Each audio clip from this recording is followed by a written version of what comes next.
ನಮಸ್ಕಾರ ಎಲ್ಲರಿಗೂ, welcome back to my YouTube channel ನಮ್ಮ ಮನೆಯ ಕತೆ ನಿಮ್ಮ ಮನೆಯಲ್ಲಿ. ಇವತ್ತು ನನ್ನ ಬಹು ದೊಡ್ಡ ಕನಸು ಈಡೇರುವ ಸಮಯ ಬಂದಿದೆ. ಈ ದಿನಕ್ಕಾಗಿ ಕಾಯುತ್ತಿದ್ದ ದಿನಗಳು ಅದೆಷ್ಟೋ.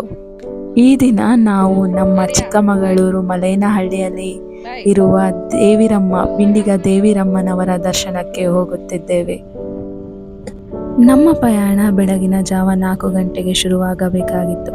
ಆದರೆ ರಾತ್ರಿ ಪೂರ್ತಿ ಮಳೆ, ಗಾಳಿ, ಗುಡುಗು, ಸಿಡಿಲು ಇದ್ದ ಕಾರಣ ನಮ್ಮ ಪ್ರಯಾಣ ಬೆಳಗಿನ ಜಾವ 6 ಗಂಟೆಗೆ ಶುರುವಾಗಿತ್ತು.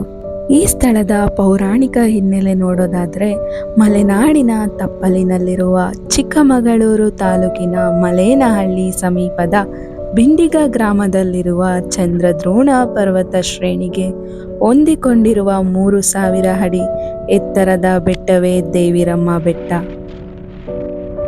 ತಾಯಿ ಚಾಮುಂಡೇಶ್ವರಿ ದೇವಿಯು ಮೈಸೂರಿನಲ್ಲಿ ಮಹಿಷಾಸುರನನ್ನು ಸಂಹರಿಸಿದ ನಂತರವೂ ತಾಯಿಯ ಕೋಪ ತಣ್ಣಗಾಗಿರುವುದಿಲ್ಲ.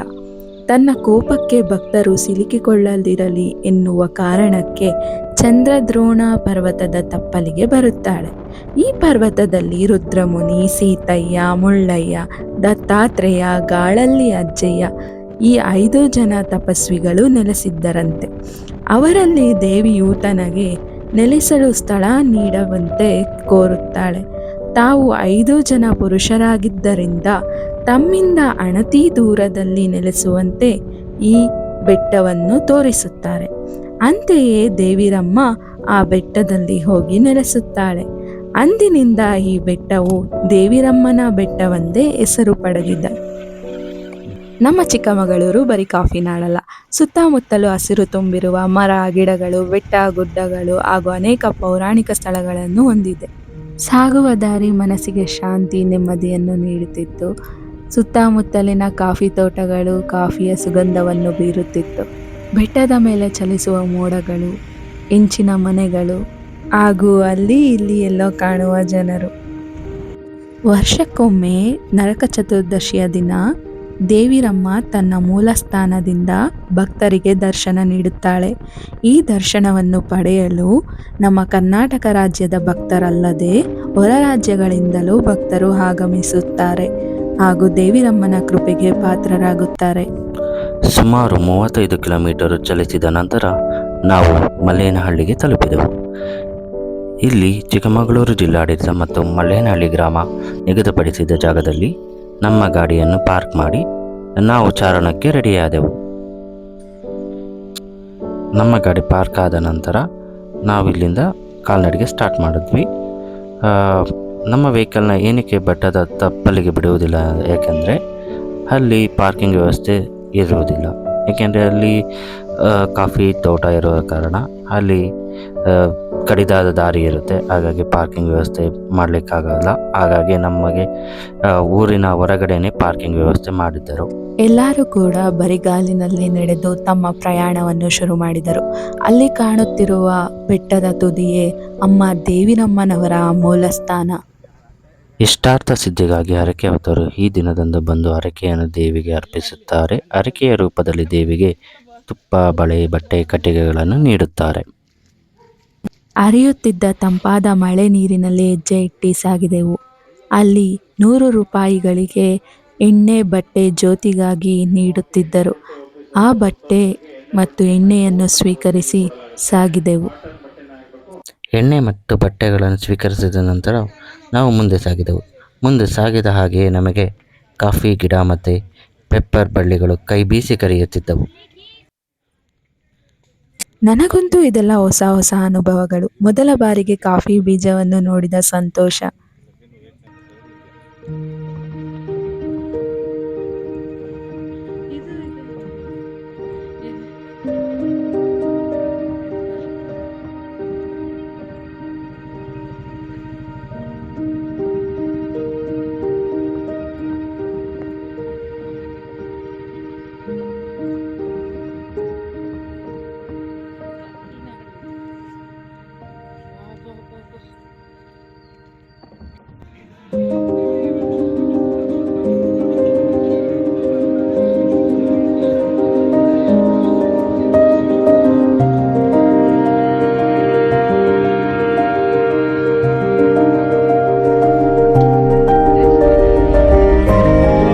ಶ್ರೀ ಪತಂಜಲಿ ಯೋಗ ಶಿಕ್ಷಣ ಸಮಿತಿ ಹಾಗೂ ಲಯನ್ಸ್ ಕ್ಲಬ್ ವತಿಯಿಂದ ಬಂದ ಭಕ್ತರ ದಣಿವಾರಿಸಲು ಪಾನಕದ ವ್ಯವಸ್ಥೆಯನ್ನು ಮಾಡಿದ್ದರು.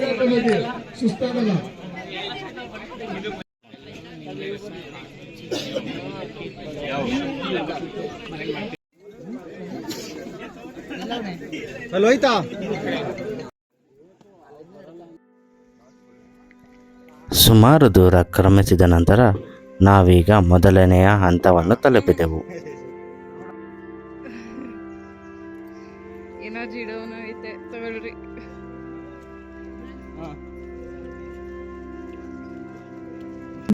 ನಾವು ಈಗ ದೇವಿರಮ್ಮ ಬೆಟ್ಟದ ಹೆಬ್ಬಾಗಿಲಿಗೆ ಬಂದು ತಲುಪಿದೆವು.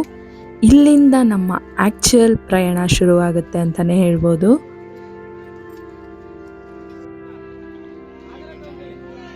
ಬರೀ ಕಾಲು ಭಾಗದಷ್ಟು ಮಾತ್ರ ಮೆಟ್ಟಿಲುಗಳ ವ್ಯವಸ್ಥೆ ಇತ್ತು. ಆಮೇಲೆ ಕಲ್ಲು ಮುಳ್ಳುಗಳ ದಾರಿ, ಮೋಡದ ನಡುವೆ ಸಿಲುಕಿಕೊಂಡ ಅನುಭವ. ಆರಕ್ಷಕರು ಜನರ ರಕ್ಷಣೆಗಾಗಿ ಫಸ್ಟ್ ಏಡ್ ಕಿಟ್ಗಳನ್ನು ಹಿಡಿದು ಕಾಯುತ್ತಿದ್ದರು. ದಣಿದಿದ್ದ ನಾವು ಈ ಜಾಗದಲ್ಲಿ ಸ್ವಲ್ಪ ಹೊತ್ತು ವಿಶ್ರಮಿಸಲು ನಿಂತೆವು ಹಾಗೂ ಅಮ್ಮ ದೇವಿರಮ್ಮನವರನ್ನು ಮನಸ್ಸಿನಲ್ಲಿ ಸ್ಮರಿಸುತ್ತಾ ನಮ್ಮ ಇಷ್ಟಾರ್ಥ ಸಿದ್ಧಿಗಾಗಿ ಕಷ್ಟವಾದರೂ ಸರಿ ಎಂದು ಮುಂದೆ ಸಾಗಲು ಹೊರಟವು. ನೆರೆದು ಬರುತ್ತಿದ್ದ ಜನರ ಗುರಿ ಒಂದೇ, ಕಲ್ಲಾದರೂ ಸರಿಯೇ ಮುಳ್ಳಾದರೂ ಸರಿಯೇ ದೇವಿಯ ದರ್ಶನ ಪಡೆಯಲೇಬೇಕೆಂಬ ಹುಮ್ಮಸ್ಸು. ನೀರಿಗಾಗಿ ಕಾಯುತ್ತಿದ್ದ ಜನಕ್ಕೆ ಸಿಕ್ಕಿದ್ದೇ ಒಂದು ಜರಿ. ಆ ಜರಿಯ ನೀರಿನಲ್ಲಿ ತಂಪಾಗಿ ಹೆಜ್ಜೆಗಳನ್ನು ಇಡುತ್ತಾ ಸಾಗಿದರು. ಕೆಲವರು ಆ ನೀರನ್ನು ಕುಡಿದು ದಣಿವನ್ನು ಆರಿಸಿಕೊಂಡರು. ಇಲ್ಲಿ ಸಿಗುವ ಬೆಟ್ಟದ ಮೇಲಿಂದ ಹರಿದು ಬರುತ್ತಿರುವ ಜರಿಯ ನೀರು ಯಾವ ನೀರಿಗೂ ಸಮನಾಗಲು ಸಾಧ್ಯವೇ ಇಲ್ಲ. ಅಷ್ಟು ಸಿಹಿ, ಅಷ್ಟು ತಂಪು ಎಲ್ಲಿಯೂ ಸಿಗಲು ಸಾಧ್ಯವಿಲ್ಲ.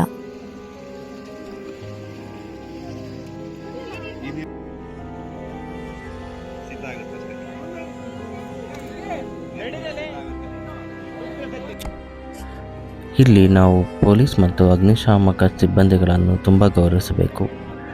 ಏಕೆಂದರೆ ಅವರು ಪಟ್ಟ ಪರಿಶ್ರಮ, ಅವರು ಪಟ್ಟ ಕಷ್ಟಗಳು ಇಲ್ಲಿ ಭಕ್ತಾದಿಗಳನ್ನು ಸುರಕ್ಷಿತವಾಗಿ ದೇವಿ ದರ್ಶನ ಹಾಗೂ ಅವರು ಕೆಳಗೆ ಇಳಿದು ಹೋಗುವ ಹಾಗೆ ಮಾಡಿದ್ದು. ಅವರಿಗೆ ತುಂಬ ಥ್ಯಾಂಕ್ಸ್ ಹೇಳಬೇಕಾಗುತ್ತೆ ಈ ಕ್ಷಣದಲ್ಲಿ. ಇದೇ ನರಕ ಚತುರ್ದಶಿಯ ದಿನವು ತಾಯಿಯು ಭಕ್ತರಿಗೆ ಜ್ಯೋತಿಯ ರೂಪದಲ್ಲಿ ಕಾಣಿಸಿಕೊಳ್ಳುತ್ತಾಳೆ. ಆ ಜ್ಯೋತಿಗಾಗಿ ಭಕ್ತರು ಹರಕೆಯನ್ನು ಹೊತ್ತು ಮರದ ತುಂಡುಗಳನ್ನು ಹಿಡಿದು ಸಾಗುತ್ತಾರೆ. ಹಂತ ಹಂತವಾಗಿ ಸಾಗುತ್ತಿದ್ದಂತೆಲ್ಲ ದಾರಿ ಕಠಿಣವಾಗಿ ಹೋಗುತ್ತಿತ್ತು. ಹೆಣ್ಣು ಮಕ್ಕಳು ತಮ್ಮ ಶಕ್ತಿಯನ್ನು ಮೀರಿ ಪ್ರಯತ್ನಿಸುತ್ತಾ ದೇವಿಗಾಗಿ ಮುಂದೆ ಸಾಗುತ್ತಾ ಇದ್ದರು.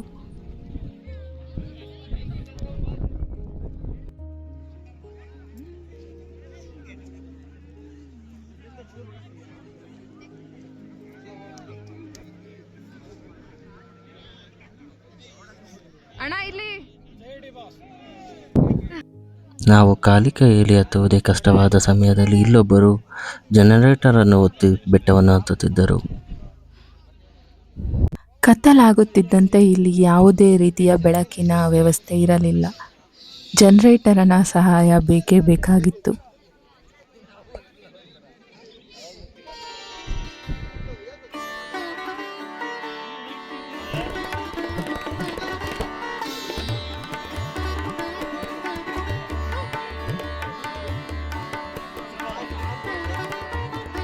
ಇಷ್ಟೊತ್ತು ಕಷ್ಟಪಟ್ಟ ನಂತರ ನಮಗೆ ಕೊನೆಯ ಹಂತ ದೊರಕಿತು.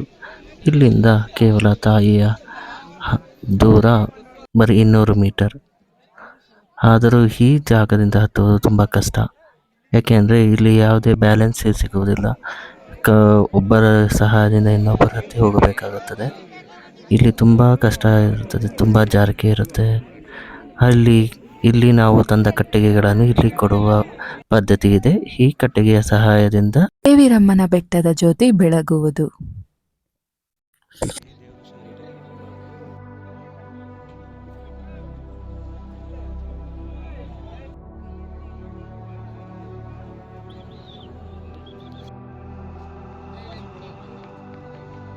ಈಗ ನಾವು ತಂದ ಅರಕೆ ಬಟ್ಟೆ ಮತ್ತು ಎಣ್ಣೆಯನ್ನು ನೀಡುವ ಸಮಯ. ದೇವರ ಮುಂದಿನ ಸಾಲಿನಲ್ಲಿ ನಿಂತ ಕಾರಣ ದೇವಿಯ ದರ್ಶನ ಕಣ್ತುಂಬಿಕೊಂಡೆವು. ಆದರೆ ಯಾವುದೇ ರೀತಿಯ ವಿಡಿಯೋಗಾಗಲಿ ಫೋಟೋಗಾಗಲಿ ಅನುಮತಿ ಸಿಗಲಿಲ್ಲ. ಆದರೂ ಆ ಒಂದು ದೃಶ್ಯ, ಆ ತಾಯಿಯ ಸೌಂದರ್ಯ ಹಾಗೂ ಪ್ರೀತಿ ನಮ್ಮ ಕಣ್ಣು ತುಂಬಿತು. ಇಳಿಯುವ ದಾರಿಯಂತೂ ಅಷ್ಟು ಸುಲಭವಾಗಿ ಇರಲಿಲ್ಲ. ತುಂಬ ಕಷ್ಟಪಟ್ಟು ಜನರು ಇಳಿಯುತ್ತಿದ್ದರು. ಬೆಳಗ್ಗೆಯಿಂದ ಉಪವಾಸವಿದ್ದರೂ ಒಂದು ಸ್ವಲ್ಪ ಕೂಡ ಹೊಟ್ಟೆ ಹಸಿವಾಗಲಿಲ್ಲ. ಅದೇ ಅಲ್ವಾ ದೇವಿ ಪವಾಡ ಅಂತ ಅನ್ನಿಸ್ತು.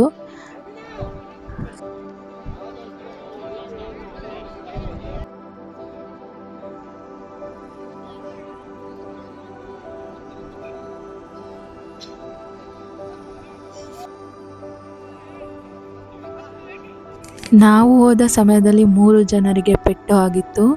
ಒಬ್ಬ ಅಜ್ಜಿ ಅವರ ತಲೆಗೆ ಗಾಯವಾಗಿ ರಕ್ತ ಸೋರುತ್ತಿತ್ತು ಹಾಗೂ ಒಬ್ಬರು ಅಸ್ವಸ್ಥವಾಗಿ ಬಿದ್ದಿದ್ದರು. ಇನ್ನೊಬ್ಬರು ಕೂಡ ಬಿದ್ದಿದ್ದರು. ಅವರನ್ನೆಲ್ಲ ಪೊಲೀಸ್ ಸಿಬ್ಬಂದಿಗಳು ಹುಷಾರಾಗಿ ತಮ್ಮ ಹೆಗಲ ಮೇಲೆ ಹೊತ್ತಿ ಸಾಗಿದರು. ಅವರಿಗೆ ನಾವು ಎಷ್ಟೇ ಅಭಿನಂದನೆಗಳನ್ನು ಹೇಳಿದರೂ ಸಾಲುವುದಿಲ್ಲ. ಅಂತೂ ಇಂತೂ ದೇವಿರಮ್ಮನ ದರ್ಶನ ಪಡೆದು ಹುಷಾರಾಗಿ ಮನೆಗೆ ಹೊರಟ್ವಿ.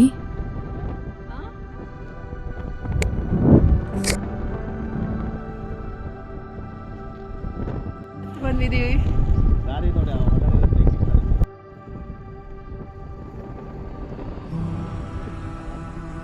ಬೆಟ್ಟ ಹಕ್ಕಲು ಶುರುವಾದಾಗ ಬೆಳಗ್ಗೆ 7:30 ಆಗಿತ್ತು. ಬೆಟ್ಟವನ್ನು ಇಳಿದಾಗ 4:30 ಆಗಿತ್ತು ಹಾಗೂ ದಾರಿ ಮಧ್ಯದಲ್ಲಿ ಮಳೆಗೆ ಸಿಲುಕಿಕೊಂಡ್ವಿ. ಇದಾಗಿತ್ತು ನಮ್ಮ ಪ್ರಯಾಣ. ಈ ವಿಡಿಯೋ ನಿಮಗೆ ಇಷ್ಟ ಆಗಿದ್ರೆ ಲೈಕ್ ಮಾಡಿ, ಸಬ್ಸ್ಕ್ರೈಬ್ ಮಾಡ್ಕೊಳ್ಳಿ ಮತ್ತು ಶೇರ್ ಮಾಡ್ಕೊಳ್ಳಿ. ಮುಂದಿನ ವಿಡಿಯೋದಲ್ಲಿ ಸಿಗೋಣ.